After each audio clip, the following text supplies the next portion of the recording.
Welcome back to our fifth and final tutorial. In this video, we'll explore the Enrichment Analysis tab. This tab requires the Intersection tab to be run first. To remain consistent, we'll use schizophrenia and clozapine as our examples.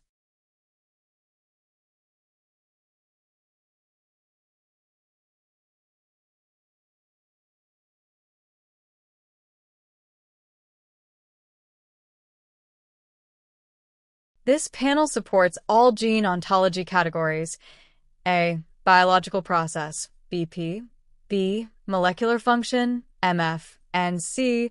Cellular component, CC. In addition, KEGG, Kyoto Encyclopedia of Genes and Genomes, pathways are also supported. Multiple p-value adjustment methods are available. For this example, we'll use only the biological process, BP, category, and leave all other parameters at their default settings.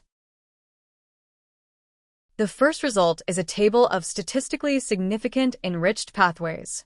It includes several details, such as the pathway ID, name, gene ratio, adjusted p-value, and most importantly, the genes listed in both Entrez ID and gene symbol formats.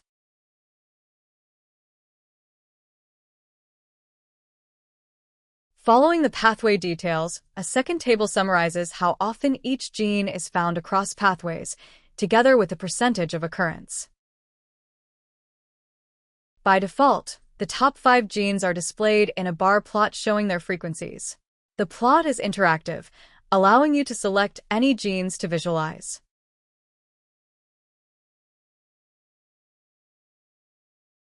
For example, we can add 2 more genes and regenerate the bar plot accordingly.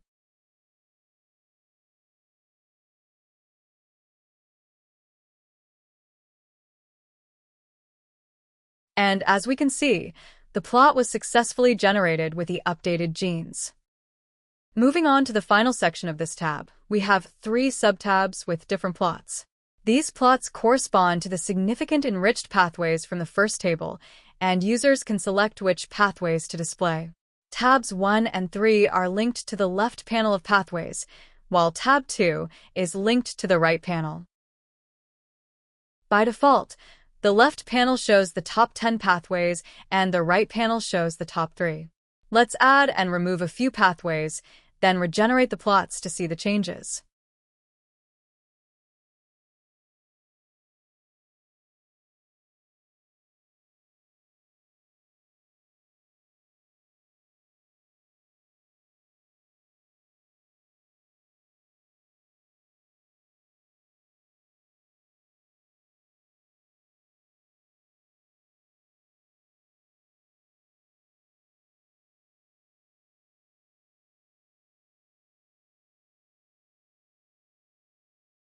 After removing some pathways and adding blood circulation as an example, we can see that the plots were successfully updated.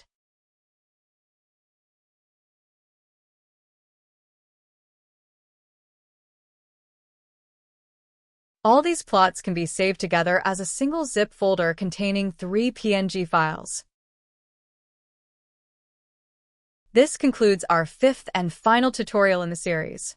We appreciate your time, and thank you for watching.